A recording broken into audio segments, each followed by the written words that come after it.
Can we? I don't want to talk about that one part. Dandy but got 2 medkits for me. Fucking dare. I thought I was stuck, okay. Danny got 2 medkits and I'm mad. I'm very angry. I'm very angry and I don't have enough saves. I hate Dandy for my entire life. What the fuck? 2 medkits. More 2. I hate you. And now we gotta pop. I mean, actually, compose. I'll take the pop. Can't miss me for no reason, okay? Grab as many cards as we can. How am I not getting blood? Where is blood? Oh! Gracious. I need to go to a machine. No!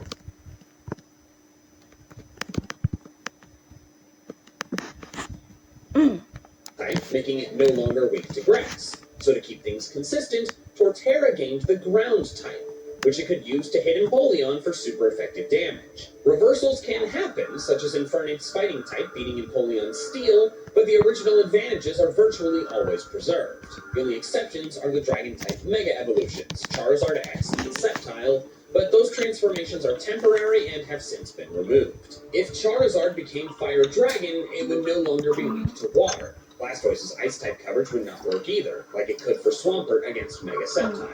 In fact, the only types Fire Dragon Charizard would be weak to would be Ground, Rock, and Dragon. Ground and Rock would never make sense for Blastoise, and while Dragon could, it would be a stretch. The only dragon-like thing about Blastoise is the fact that it's a reptile. But there's another big reason why Charizard is not a dragon type. Flying type makes just as much Pokemon don't have to be water type, such as Hisuian Quillfish, Electros, or Grapploct. Grass Pokemon are often physically plants, but they're still creating and controlling other plants, such as using grass knot to grow grass around the enemy's feet to trip them. However, Steel is different. Virtually every Steel-type Pokemon has metal on its body, and virtually every Steel-type moves are the very few Steel special moves, like Flash Cannon or Mirror Shot, which oddly enough involve firing energy or light, not really metal. Because of the nature of this, I'm saying that Steel doesn't fit in with the other elemental types, but the rest of them are cut and dry. Okay, except Flying, but we'll come back to that. That leads us to the types that are more like animal classification, the anatomical types. Bug-type Pokemon physically are insects or arachnids. Dragon-type Pokemon are usually actual dragons. Normal types tend to be just animal-like Pokemon with no elemental powers that don't fall into the insect, reptile, amphibian, or fish categories, since insects are bugs, reptiles dragon, and fish and amphibian are water type generally. So normal types are mostly mammals and birds. Or like computer programs.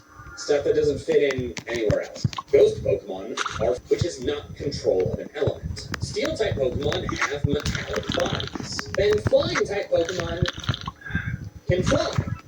Again, we'll come back to flying. Dark and Fairy are a bit tougher to divide. I Dark think type I usually have to refers use it Pokemon's to disposition, divide more. but they also tend to have control over, I have to use it. darkness. Fairy types are often fairies or fae-adjacent creatures, and usually have a kind-hearted disposition. But they also manipulate light and magic. I'm putting Dark and Fairy into a third category that I'm calling middle ground types, because they have attributes of both elemental and anatomical types.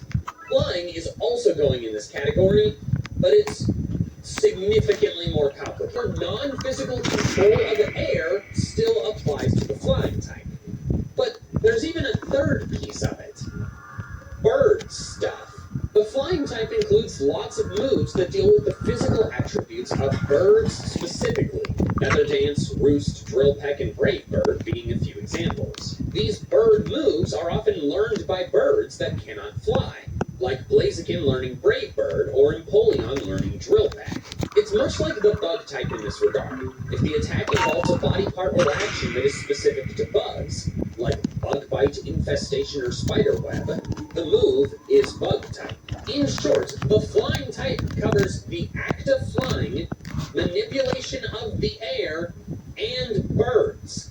It would be insane, but you could feasibly divide it into a flying type, an air/wind type, and a bird type.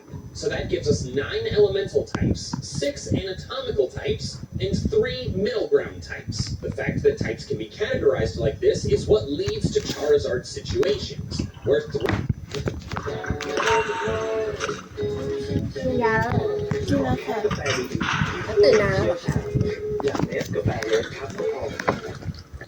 It has to control 3 different things. For example, I didn't get to do anything. those light up music tap pads that some artists use, but it's really big and it plays a light music melody pattern that you have to memorize and then Gosh. do it yourself. And then the more you go through it, the more that music factors into the music of the gym. So by the time you reach me, the gym leader, it's pretty sick beat. Also, I have done a playthrough as a Galar Electric Gym Leader. It doesn't follow this team exactly, but I do use Gigantamax Toxtricity. Finally, Paldea. Like many of the other regions, I'm basing my team around one of my favorite Pokemon from that region, or in this case, my #1 favorite, Armarouge.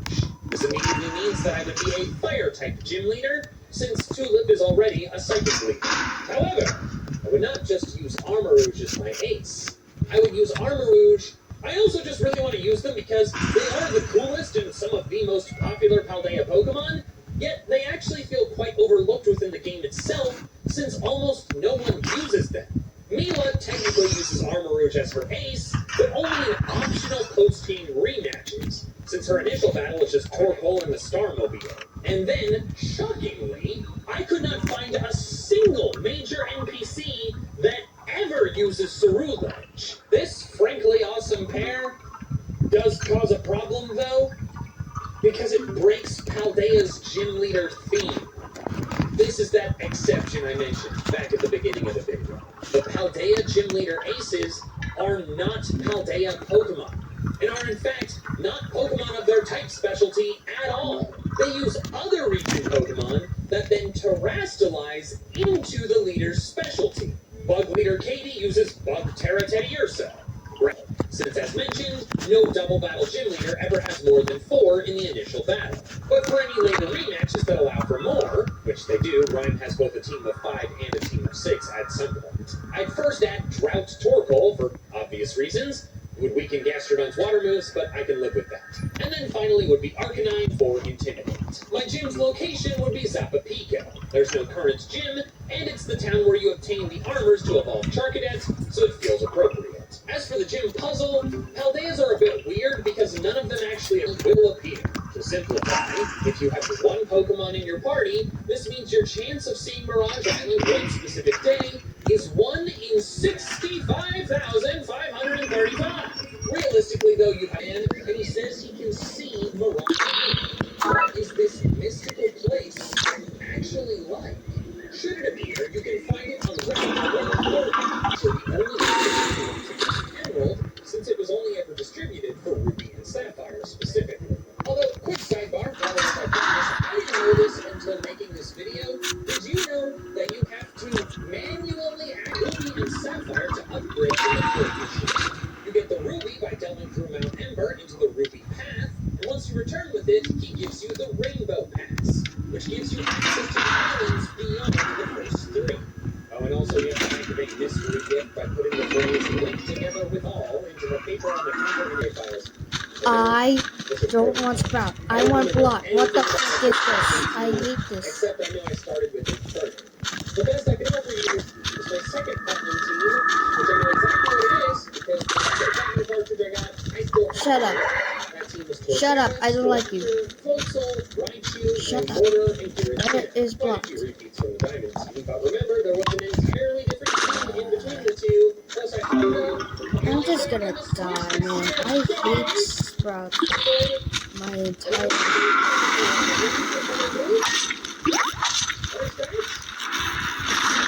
I hate him so much. That's cheating. I tried something new for this team, and now it's using more than 6 I'm not faster.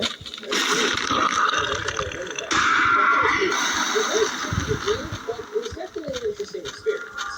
I rotated around Summer, Ampharos, Crobat, Gigalith, Sock, Zoroark, Sonic, Ian, Unfortunately, I don't know which team is What the fuck is this? Any store's most recent 10 or 20 might be believed a lot. training Pokemon up for the Pokemon Go tournament. Then came the jump to 3D while I made the jump to Get me out of here. I hate him. I hate Sprout. I hate Sprout for my fucking entire life. I hate Sprout for my fucking... What the... Talonflame holds an honorary spot since for some reason I continue to use it to teach the because Talonflame is awesome. Also, this might appear to break the trend of only using new Pokemon in a new region, but since Charizard and Lucario could Mega Evolve, their Mega Evolutions are new forms and thus count. The most memorable thing about this team for me is that it taught me a valuable lesson. Just look stuff up. I did this thing where I was like, oh, I'm an adult now. I'm in college. What just happened? This without looking anything up. Because I played a lot of Pokemon and Please I know don't what tell I'm me I doing. got... And then I ended up with like a level 47 Helioptile. But I didn't want to look up how it evolved. And I could have Sunstoned it way earlier. Next was Omega Ruby, the appropriate choice for me since I started with Ruby.